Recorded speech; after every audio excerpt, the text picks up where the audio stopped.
Support இன்பிசி உங்களை அன்புடன் வரவேற்கிறது. நாம இன்னைக்கு பார்க்க போறது 6ஆம் வகுப்பு தமிழ் இயல் 9க்கான வினாவிடைகள் தான் பார்க்க போறோம். ஏற்கனவே நாம 6ஆம் வகுப்பு தமிழ்ல 8 இயல் கம்ப்ளீட் பண்ணிட்டோம். இது 9வது இயல். இதோட 6ஆம் வகுப்பு தமிழ் முடியுது. இதுல பாத்தீங்க அப்படின்னா கிட்டத்தட்ட 106 வினாக்கள் நம்ம எடுத்திருக்கிறோம். முழுக்க முழுக்க பாட புத்தகத்தை மட்டுமே, அதுவும் இந்த ஒரு பாடத்தை மட்டுமே கொண்ட வினாக்கள் இது. எந்த ஒரு முக்கியமான தகவல்களுமே இதுல விடுபடல. டெட் பேப்பர் 1 பேப்பர் 2 2 பேருமே படிக்கிறவங்க எல்லாருமே பாத்தீங்க அப்படின்னா இதை தாராளமா நீங்க பயன்படுத்திக்கலாம். இந்த ஒரு வீடியோவே இந்த 6th தமிழ்ல இருக்கக்கூடிய 9வது இயலுக்கு போதுமானதா இருக்கும். இதனுடைய PDF உங்களுக்கு வேணும் அப்படின்னா ஸ்கிரீன்ல தெரியக்கூடிய இந்த நம்பருக்கு கால் பண்ணுங்க. இதை எப்படி வாங்கிக்கலாம் அப்படிங்கிற டீட்டெயில் உங்களுக்கு சொல்லுவாங்க. இப்ப நம்ம ஃபர்ஸ்ட் क्वेश्चनக்கு போலாம். வாழ்க்கை என்பது நீ சாகும் வரை அல்ல, மற்றவர் மனதில் நீ வாழும் வரை என கூறியவர் யார்? வாழ்க்கை என்பது நீ சாகும் வரை அல்ல, மற்றவர் மனதில் நீ வாழும் வரை என கூறியவர் அன்னை தெரசா.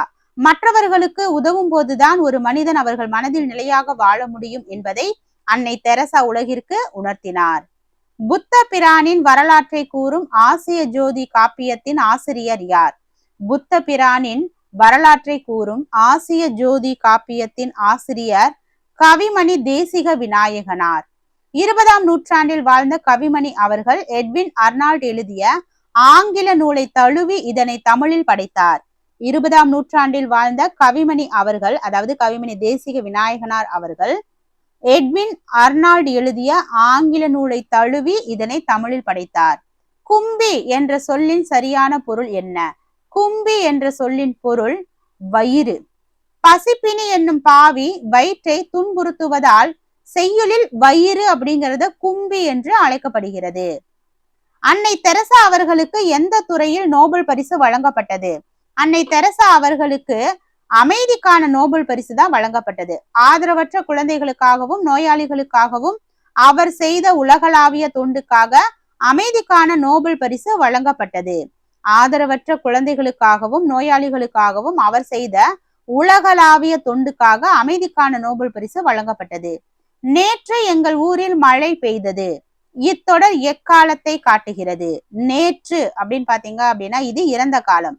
ஒரு செயல் ஏற்கனவே நடந்து முடிந்து விட்டதை குறிப்பதால் இது இறந்த காலம் ஆகும். கைலாஷ் சத்யார்த்தி அவர்கள் தொடங்கிய இயக்கம் எது? கைலாஷ் சத்யார்த்தி அவர்கள் தொடங்கிய இயக்கம் பச்சபன் பச்சாப் அந்தோலன். பச்பன் பச்சாப் அந்தோலன், அதாவது குழந்தைகளை பாதுகாப்போம் அப்படிங்கிற ஒரு இயக்கத்தை தொடங்கினாரு. 1980ஆம் ஆண்டு குழந்தை தொழிலாளர் முறைக்கு எதிராக பச்பன் பச்சோ அந்தோலன் என்ற இந்த இயக்கத்தை தொடங்கினாரு. ஒரு பொருளின் இயல்பை மிகைப்படுத்தாமல் உள்ளதை உள்ளவாறே அழகுடன் கூறுவது எது? ஒரு பொருளின் இயல்பை மிகைப்படுத்தாமல் உள்ளதை உள்ளவாறே அழகுடன் கூறுவது இயல்பு நவிர்ச்சி அணி. இதற்கு தன்மை நவிர்ச்சி அணி என்ற மற்றொரு பெயரும் உண்டு. இதற்கு தன்மை நவிர்ச்சி அணி அப்படின்னாலும் சரி, இயல்பு நவிர்ச்சி அணினாலும் சரி ஒண்ணுதான். வள்ளலார் என அழைக்கப்படும் ராமலிங்க அடிகளார் எங்கு சத்திய தர்ம சாலையை நிறுவினார்? வள்ளலார் என அழைக்கப்படும் ராமலிங்க அடிகளார் எங்கு சத்திய தர்ம சாலையை நிறுவினார்? வடலூர். வடலூரில் அவர் ஏற்றிய அடுப்பு இன்று வரை அணையாமல் பசிப்பினி போக்கும் பணியை செய்து வருகிறது.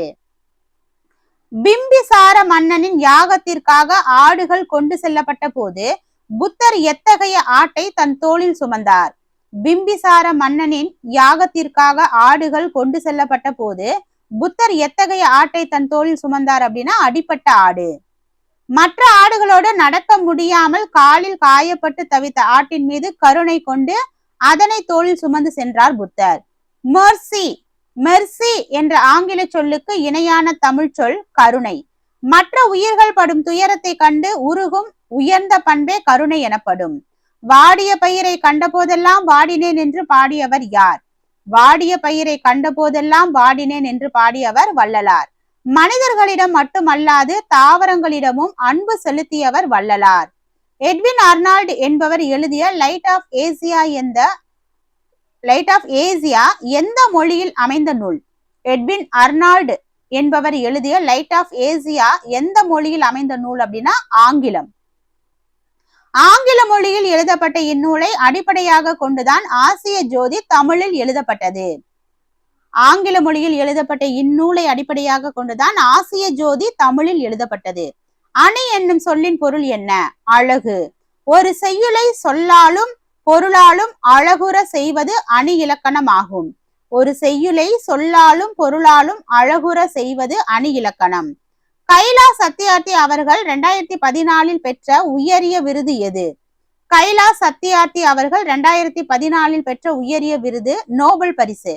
இவருடன் பாகிஸ்தானை சேர்ந்த மலாலா அவர்களும் அதே ஆண்டு நோபல் பரிசை பகிர்ந்து கொண்டார். இவருடன் பாகிஸ்தானை சேர்ந்த மலாலா அவர்களும் அதே ஆண்டு நோபல் பரிசை பகிர்ந்து கொண்டார். விருந்தோம்பல் என்பது திருக்குறளில் எத்தனையாவது அதிகாரமாக அமைந்துள்ளது? விருந்தோம்பல் என்பது திருக்குறளில் 9வது அதிகாரமாக அமைந்துள்ளது. இல்லறவியலில் 9வது அதிகாரமாக விருந்தோம்பலின் சிறப்பை வள்ளுவர் விளக்கியுள்ளார். தமக்கென வாழ பிறர்க்குரியாளர் என்னும் வரிகள் மனித நேயத்தின் எந்த பண்பை விளக்குகின்றன? தமக்கென வாழா பிறர்க்குரியாளர் என்னும் வரிகள் மனித நேயத்தின் பொது நல பண்பை விளக்குகின்றன. இப்பாடல் வரிகள் புறநானூற்றில் இடம்பெற்றுள்ளன. கேட்பாங்க, தமக்கென வாழா பிறர்க்குரியாளர் என்ற வரி எந்த நூலில் இடம்பெற்றுள்ளது அப்படி சொல்லி கேட்கலாம். புறநானூறு. அன்னை தெரசா தொழுநோயாளிகளுக்கு செய்த தொண்டு எத்தகைய பண்பை பறைசாற்றியது? அன்னை தெரசா தொழுநோயாளிகளுக்கு செய்த தொண்டு எத்தகைய பண்பை பறைசாற்றுகிறது? மனிதநேயம். பிறர் தொட அஞ்சும் நோயாளிகளுக்கும் தன் கைகளால் அன்பு தொண்டு செய்ததே மனித நேயத்தின் உச்சமாகும். தன்மை நவிர்ச்சி அணி என்பதன் மற்றொரு பெயர் என்ன? தன்மை நவிர்ச்சி அணி என்பதன் மற்றொரு பெயர் இயல்பு நவிர்ச்சி அணி. ஒரு பொருளின் தன்மையை அப்படியே அழகுடன் கூறுவதால் இதற்கு இப்பெயர் வழங்கப்படுகிறது. கவிமணி தேசிக விநாயகனார் எத்தனை ஆண்டுகள் பள்ளி ஆசிரியராக பணியாற்றினார்? கவிமணி தேசிக விநாயகனார் எத்தனை ஆண்டுகள் அப்படின்னா 36 ஆண்டுகள் ஆசிரியராக பணியாற்றிய அனுபவமே இவரை எளிய தமிழில் பாடல்களை பாட வைத்தது. கைலா சத்யார்த்தி அவர்கள் தனது இயக்கத்தின் மூலம் குழந்தைகளுக்காக ஆற்றிய பணி எதனை வலியுறுத்துகிறது? கைலா சத்யார்த்தி அவர்கள் தனது இயக்கத்தின் மூலம் குழந்தைகளுக்காக ஆற்றிய பணி குழந்தைகளின் கல்வி உரிமைக்காக வலியுறுத்துது. குழந்தை தொழிலாளர் முறையை ஒழித்து அவர்கள் கல்வி கற்க வேண்டும் என்பதை தனது வாழ்நாள் இலக்காக கொண்டுள்ளார். அடுத்து, ஆசிய ஜோதி காப்பியத்தின் பாட்டுடை தலைவன் யார்? ஆசிய ஜோதி காப்பியத்தின் பாட்டுடை தலைவன் புத்தர். புத்தரின் வாழ்க்கை வரலாற்றையும் அவர் ஆற்றிய கருணை போதனைகளையும் இந்நூல் கூறுகிறது. பூதளம் என்ற சொல்லின் பொருள் யாது? பூதளம் அப்படின்னா பூமி, உலகம். பூதளம் முழுவதும் என்றால் இந்த உலகம் முழுமைக்கும் என்று பொருள். திருக்குறளில் ஊக்கமுடைமை என்ற அதிகாரம் எந்த வரிசையில் இடம்பெற்றுள்ளது? திருக்குறளில் ஊக்கமுடைமை என்ற அதிகாரம் 70வது வரிசையில் உள்ளது. ஒரு மனிதனின் வெற்றிக்கு அடிப்படையான ஊக்கத்தை பற்றி 70வது அதிகாரத்தில் விளக்கப்பட்டுள்ளது. நாளை எங்கள் ஊரில் மழை பெய்யும். நாளை அப்படிங்கிறது பாத்தீங்கன்னா ஒரு எதிர்காலம். இனிமேல் நடக்க போகும் ஒரு செயலை குறிப்பதால் இது எதிர்காலம் ஆகும். கைலா சத்யார்த்தி அவர்கள் உலக நாடுகளிடம் முன்வைத்த கோரிக்கை எது? கைலா சத்யார்த்தி அவர்கள் உலக நாடுகளிடம் முன்வைத்த கோரிக்கை குழந்தைகளின் கல்வி உரிமை. ஒவ்வொரு குழந்தையும் பள்ளிக்கு செல்ல வேண்டும் என்பதே இவரது முக்கிய கோரிக்கையாகும். ஒவ்வொரு குழந்தையும் பள்ளிக்கு செல்ல வேண்டும் என்பதே இவரது முக்கிய கோரிக்கையாகும். உயிரிரக்கம் என்பது எதனை வாழ வைப்பதற்கான அடிப்படையாகும்? உயிரிரக்கம் என்பது மனித இனம் வாழ வைப்பதற்கான ஒரு அடிப்படை. எல்லா உயிர்களிடமும் அன்பு செலுத்தும் பண்பே மனித குலத்தை நிலை பெறச் செய்கிறது. முற்றும் என்ற சொல்லின் பொருள் யாது? முற்றும் அப்படின்னா முழுவதும். ஒரு கருத்தை அல்லது செயலை முழுமையாக குறிக்க முற்றும் என்ற சொல் பயன்படுத்தப்படுகிறது. ஒரு கருத்தை அல்லது செயலை முழுமையாக குறிக்க முற்றும். தோட்டத்தில் மேயுது வெள்ளை பசு, அங்கே துள்ளி குதிக்குது கன்றுக்குட்டி. இதில் பயின்று வரும் அணி எது? தோட்டத்தில் மேயுது வெள்ளை பசு, அங்கே துள்ளி குதிக்குது கன்றுக்குட்டி. இதில் பயின்று வரும் அணி இயல்பு நவிர்ச்சி அணி. பசுவும் கன்றும் கொஞ்சி விளையாடுவதை இயல்பாக கூறுவதால் இது இயல்பு நவிர்ச்சி அணி. கவிமணி தேசிக விநாயகனார் எந்த நூற்றாண்டை சேர்ந்தவர்? கவிமணி தேசிக விநாயகனார் 20ஆம் நூற்றாண்டை சேர்ந்தவர். உறுப்பு தானம் பற்றிய விழிப்புணர்வை ஏற்படுத்தும் பாடம் எது? உறுப்பு தானம் பற்றிய விழிப்புணர்வை ஏற்படுத்துறது பாத்தீங்க அப்படின்னா முடிவில் ஒரு தொடக்கம். புத்தர் எப்போது அரண்மனையை விட்டு அரச வாழ்வை துறந்து வெளியேறினார்? புத்தர் எப்போது அரண்மனையை விட்டு அரச வாழ்வை துறந்து வெளியேறினார்? நள்ளிரவு. உலக துன்பங்களுக்கான காரணத்தை தேடி நள்ளிரவில் யாருக்கும் தெரியாமல் வெளியேறினார். ஆசிய ஜோதி என்ற நூல் யாருடைய வரலாற்றை கூறுகிறது? புத்தருடைய வரலாறு. எட்வின் அர்னால்ட் எழுதிய ஆங்கில நூலின் தழுவலா இது எழுதப்பட்டது. கொல்லாமை என்பது திருக்குறளில் எத்தனையாவது அதிகாரமாக உள்ளது? 33. பிற உயிர்களை கொல்லாமல் இருப்பதை வலியுறுத்தும் 33வது அதிகாரம் இது. தமக்கென வாழா பிறர்க்குரியாளர் என்னும் பாடல் வரி இடம்பெற்றுள்ள நூல் எது? நம்ம முன்னாடியே பார்த்தோம். தமக்கென வாழா பிறர்க்குரியாளர் என்னும் பாடல் வரி இடம்பெற்ற நூல் புறநானூறு. மனிதநேயம் கொண்டவர்களால் தான் உலகம் இயங்குகிறது என்பதை இந்நூல் உறுதிப்படுத்துகிறது. ஹியூமானிட்டி என்ற சொல்லின் தமிழாக்கம் யாது? மனிதநேயம். ஒரு மனிதனிடம் இருக்க வேண்டிய முதன்மையான பண்பு மனிதநேயம் ஆகும். ஒரு பொருளின் தன்மையை மிகைப்படுத்தி அழகுடன் கூறுவது எவ்வகை அணி? ஒரு பொருளின் தன்மையை மிகைப்படுத்தி அழகுடன் கூறுவது உயர்வு நவிர்ச்சி அணி. ஒரு கேள்வி எப்படியெல்லாம் மாத்தி மாத்தி கேட்பாங்களோ அப்படி எல்லாமே நம்ம கொஸ்டின் வந்து கிரியேட் பண்ணிருப்போம். ஒரு பொருளின் இயல்பை விட அதிகமாக உயர்த்தி பேசுவதால் இது உயர்வு நவிர்ச்சி அணி. அன்னை தெரசாவின் கண்ணீருக்கு காரணமாய் இருந்தவர் யார்? அன்னை தெரசாவின் கண்ணீருக்கு காரணமாய் இருந்தவர் கைவிடப்பட்ட மூதாட்டி. சாலையோரம் கிடந்த ஒரு மூதாட்டிக்கு உதவ யாரும் முன் வராததை கண்டு அன்னை தெரசா வருந்தினார். பூதளம் என்பதன் எதிர்ச்சொல் என்னவாக இருக்கக்கூடும்? பூதளம் என்பதன் எதிர்ச்சொல் வான் உலகம். பூதளம் என்பது பூமியை குறிக்கும், அதன் எதிர்ச்சொல் வான் உலகம் ஆகும். திருக்குறளில் மொத்தம் எத்தனை அதிகாரங்கள் உள்ளன? 133 அதிகாரங்கள். அதிகாரத்துக்கு 10 குறள்கள் வீதம் 1330 குறள்கள் உள்ளன. இன்னா செய்யாமை என்பது திருக்குறளில் எத்தனையாவது அதிகாரம்? இன்னா செய்யாமை 32. பிற உயிர்களுக்கு துன்பம் செய்யாமல் இருப்பதை வலியுறுத்தும் 32வது அதிகாரம் இது. கவிமணி அவர்களுக்கு வழங்கப்பட்ட சிறப்பு பட்டம் எது? கவிமணி அவர்களுக்கு வழங்கப்பட்ட சிறப்பு பட்டம் கவிமணி. அவரது கவி புலமையை மெச்சி அவருக்கு கவிமணி என்ற பட்டம் வழங்கப்பட்டது. கவிமணி அவர்களுக்கு இது வந்து தேசிக விநாயகனாருக்கு வழங்கப்பட்ட சிறப்பு பெயர் என்ன அப்படிங்கிற மாதிரி கேள்வி வரும். கவிமணின்னு.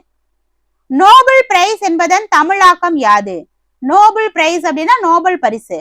உலகின் மிக உயரிய விருதாக இது கருதப்படுகிறது. ஆகாத என்னும் சொல்லின் பொருள் யாது? ஆகாத என்னும் சொல்லின் பொருள் முடியாதது. ஆகாத செயல் என்றால் ஒருவரால் செய்து முடிக்க முடியாத கடினமான செயல் என்று பொருள்.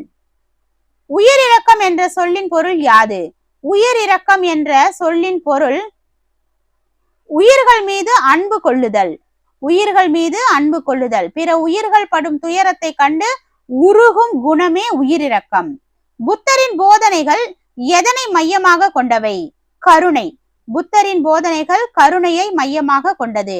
எல்லா உயிர்களிடமும் அன்பு செலுத்த வேண்டும் என்பதே புத்தரின் அடிப்படை போதனை.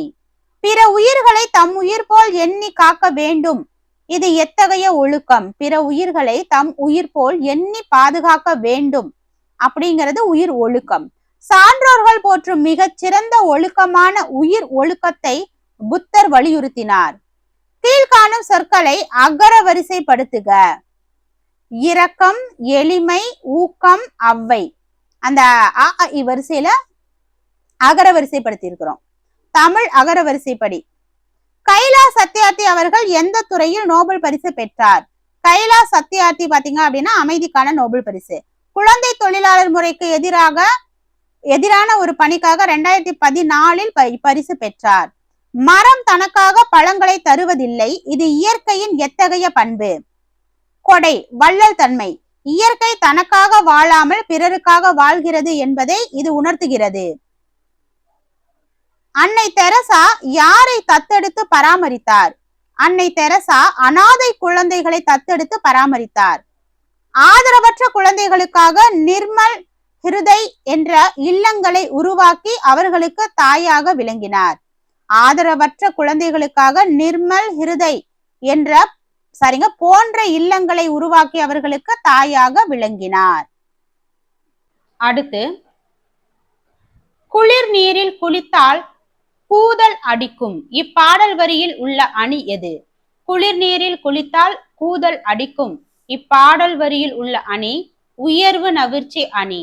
ஒரு பொருளின் இயல்பை மிகைப்படுத்தி அழகுடன் கூறுவது உயர்வு நவிர்ச்சி அணி எனப்படும். ஒரு பொருளின் இயல்பை மிகைப்படுத்தி அழகுடன் கூறுவது உயர்வு நவிர்ச்சி அணி. அப்ப இந்த பாடல் வரிகளை கொடுத்து இது என்ன அணின்னு சொல்லி கேட்கலாம். உயர்வு நவிர்ச்சி அணி. லைட் ஆஃப் ஏசியா என்னும் நூலை எழுதிய எட்வின் அர்னால்ட் எந்த நாட்டு அறிஞர்?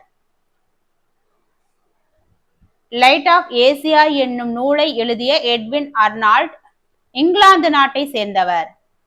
இங்கிலாந்து நாட்டு அறிஞர் எட்வின் அர்னால்ட் எழுதிய நூலை தழுவியே ஆசிய ஜோதி எழுதப்பட்டது. இங்கிலாந்து நாட்டு அறிஞரான எட்வின் அர்னால்ட் எழுதிய நூலை தழுவிய ஆசிய ஜோதி எழுதப்பட்டது. படிக்கின்றான் இச்சொல் காட்டும் காலம் எது? படிக்கின்றான் இந்த சொல் நிகழ்காலத்தை சொல்றாங்க. ஒரு செயல் இப்போது நடந்து கொண்டிருப்பதை குறிப்பதால் இது நிகழ்காலம் ஆகும். தோட்டத்தில் மேயுது வெள்ளை பசு இப்பாடல் யாரால் இயற்றப்பட்டது? தோட்டத்தில் மேயுது வெள்ளை பசு இப்பாடல் கவிமணி தேசிக விநாயகம் பிள்ளையால் இயற்றப்பட்டது. குழந்தைகளுக்காக எளிய பாடல்களை பாடிய கவிமணி தேசிக விநாயகனார் இப்பாடலை இயற்றினார். வானத்தை பிளக்கும் ஓசை இத்தொடரில் பயின்று வரும் அணி எது? வானத்தை பிளக்கும் ஓசை உயர்வு நவிர்ச்சி அணி. ஓசை மிக அதிகமாக இருப்பதை வானத்தை பிளக்கும் என மிகைப்படுத்தி கூறுவதால் இது உயர்வு நவிர்ச்சி அணியாகும். ஓசை மிக அதிகமாக இருப்பதை வானத்தை பிளக்கும் என மிகைப்படுத்தி கூறுவதால் இது உயர்வு நவிர்ச்சி அணி. திருக்குறளில் அறத்துப்பால் அதிகாரங்களின் எண்ணிக்கை எவ்வளவு? 38. திருக்குறளில் முதல் பாலான அறத்துப்பால் பாயிரவியல் உள்ளிட்ட 38 அதிகாரங்கள் உள்ளன. அறத்துப்பாலில் பாயிரவியல் உள்ளிட்ட 38 38 70 25 அப்படிங்கிற ஆண்டு வர அறம் பொருள் இன்பம். அன்னை தெரசா எந்த நகரத்தில் தனது தொண்டு பணிகளை தொடங்கினார்? கொல்கத்தா. அல்பேனியாவில் பிறந்தாலும் அன்னை தெரசா தனது வாழ்நாள் தொண்டை கொல்கத்தாவிலேயே தொடங்கினார். குழந்தைகளின் பாதுகாப்பிற்காக 103 நாடுகளில் 80,000 கிலோமீட்டர் நடைப்பயணம் மேற்கொண்டவர் யார்? குழந்தைகளின் பாதுகாப்பிற்காக 103 நாடுகளில் 80,000 கிலோமீட்டர் நடைப்பயணம் மேற்கொண்டவர் கைலாஷ் சத்யார்த்தி. குழந்தை தொழிலாளர் முறைக்கு எதிராக உலக நாடுகளின் கவனத்தை ஈர்க்க இந்த நடைப்பயணத்தை அவர் மேற்கொண்டார். நான் சொன்ன அறம் பாத்தீங்கன்னா 38, இது 70 பொருட்பால்ல. அரசியல் அமைச்சியல் போன்ற வாழ்வியல் நெறிகளை கூறும் பொருட்பாலில் 70 அதிகாரங்கள் உள்ளன.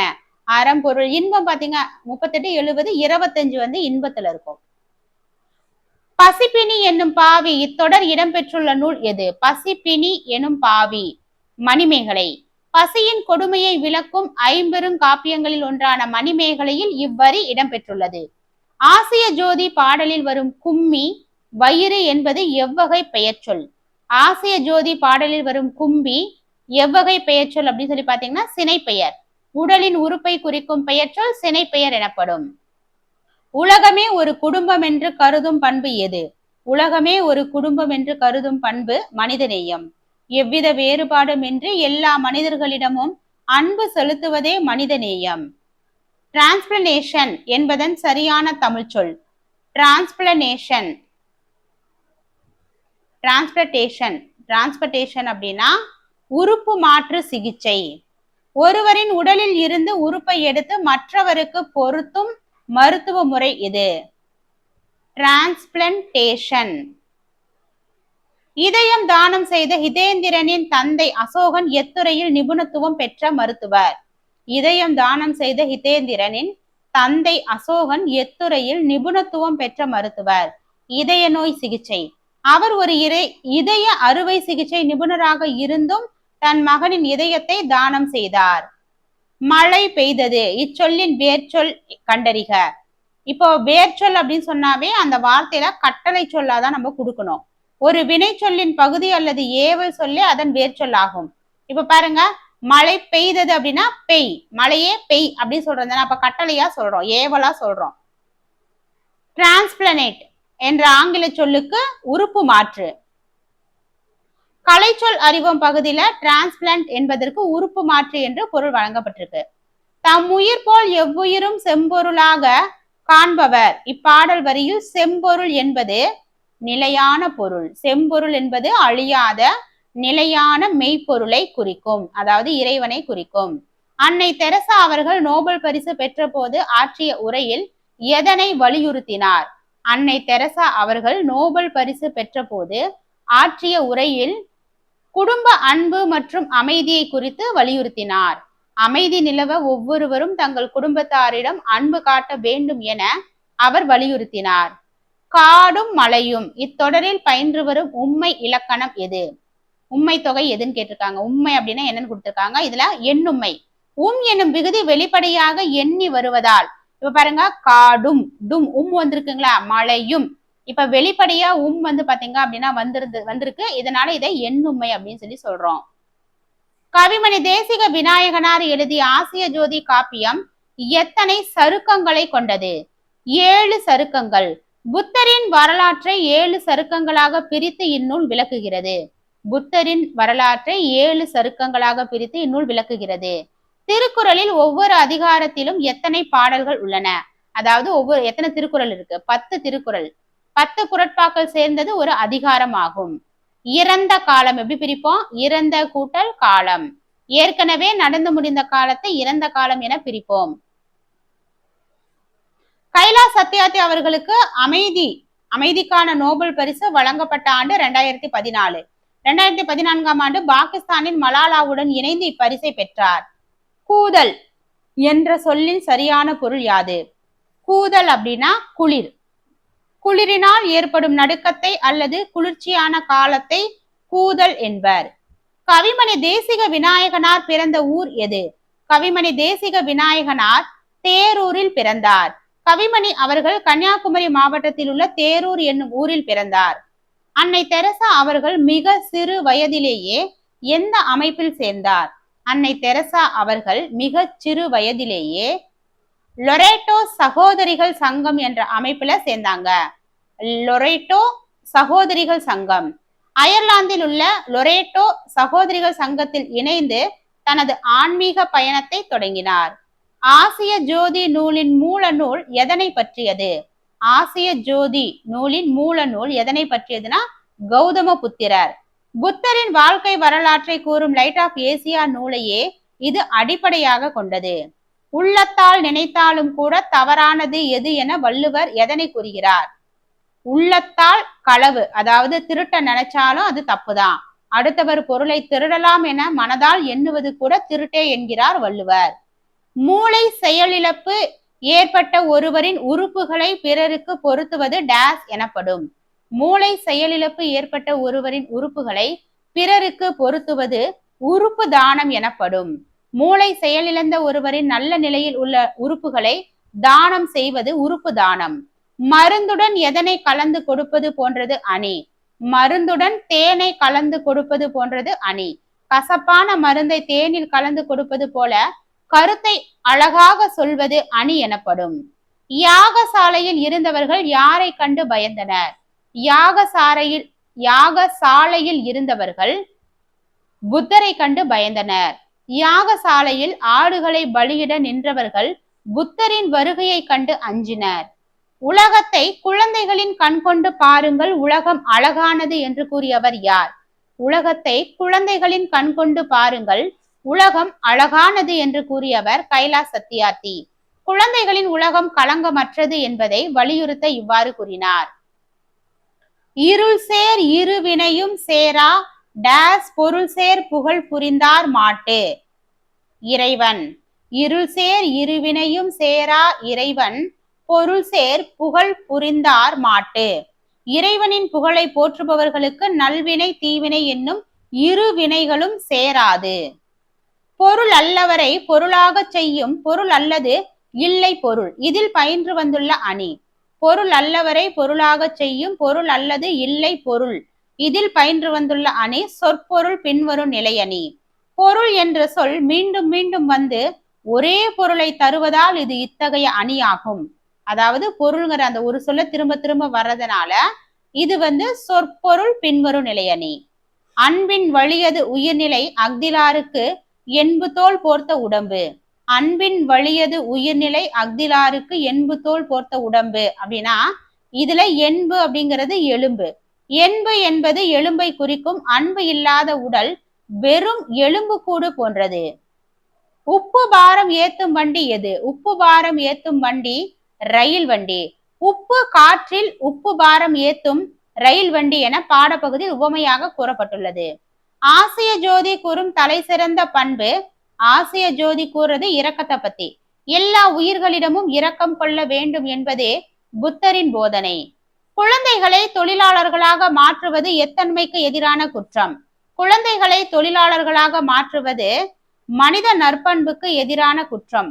குழந்தைகளை வேலைக்கு அனுப்புவது மனித தன்மைக்கே எதிரான செயலாகும்.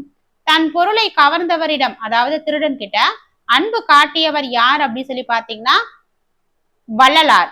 தன்னிடம் திருட வந்தவரிடம் கருணை காட்டி அவருக்கு உணவளித்தவர் வள்ளலார். யாருடைய இதயம் தானம் செய்யப்பட்டது? ஹிதேந்திரன். மூளை செயலிழந்த மாணவன் ஹிதேந்திரனின் இதயம் தானமாக பயன்படுத்தப்பட்டது. சத்யார்த்தியின் வாழ்க்கையில் அவரை பள்ளி செல்லாத குழந்தைகளின் மீது பரிவு கொள்ள வைத்தது எது? சத்யார்த்தியின் வாழ்க்கையில் அவரை பள்ளி செல்லாத குழந்தைகளின் மீது பரிவு கொள்ள வைத்தது மனிதநேயம். குழந்தை பருவத்திலேயே அவர் மற்ற குழந்தைகளின் கஷ்டத்தை கண்டு வருந்தியது மனித நேயத்தின் வெளிப்பாடு. குழந்தை பருவத்திலேயே அவர் மற்ற குழந்தைகளின் கஷ்டத்தை கண்டு வருந்தியது மனித நேயத்தின் வெளிப்பாடு. பிரித்தெழுதுக. இன்பத்து பால். இன்பத்து கூட்டல் பால். பிரித்தெழுதுக. அறத்துப்பால். அறத்து கூட்டல் பால். கவிமணி தேசிக விநாயகனார் எழுதிய முதல் கவிதை நூல் எது? கவிமணி தேசிக விநாயகனார் எழுதிய முதல் கவிதை நூல் அழகம்மை ஆசிரிய விருத்தம். அழகம்மை ஆசிரிய விருத்தம். இது கவிமணி அவர்களின் இளமை கால படைப்புகளில் முதன்மையானது. இது கவிமணி அவர்களின் இளமை கால படைப்புகளில் முதன்மையானது. கைலா சத்யார்த்தி அவர்கள் குழந்தைகளுக்காக மேற்கொண்ட உலகளாவிய நடைப்பயணத்தின் பெயர் என்ன? கைலா சத்யார்த்தி அவர்கள் குழந்தைகளுக்காக மேற்கொண்ட உலகளாவிய நடைப்பயணத்தின் பெயர் உலகளாவிய நடைப்பயணம், குளோபல் மார்ச். குழந்தை தொழிலாளர் நடைமுறைக்கு எதிராக 103 நாடுகளில் அவர் மேற்கொண்ட பயணம் இது.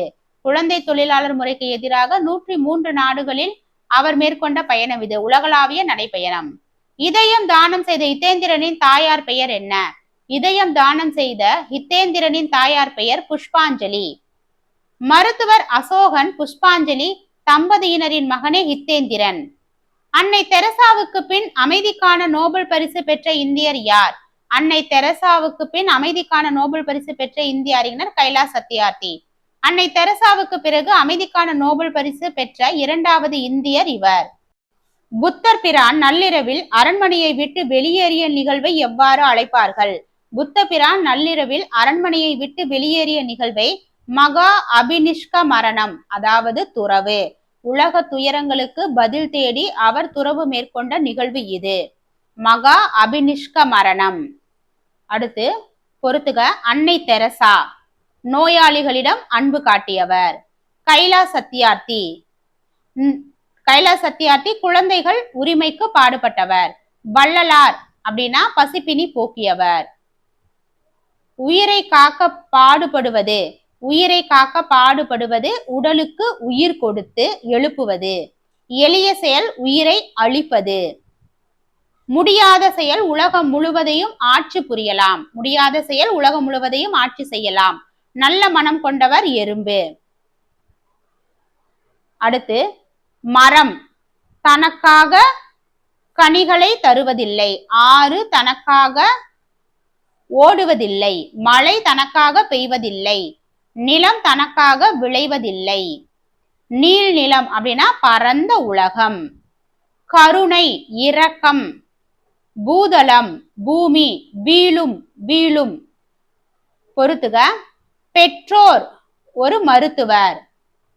இதய நோயாளி ஒரு மகள்.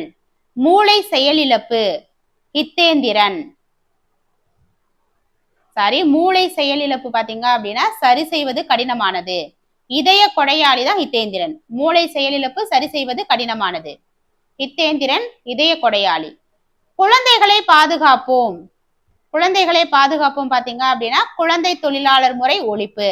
நடைப்பயணம் வரை 103 நாடுகளுக்கு நடைப்பயணம் மேற்கொண்டார். அமைதிக்கான நோபல் பரிசு அன்னை தெரசா. வாழ்க்கை ஒழிப்பு.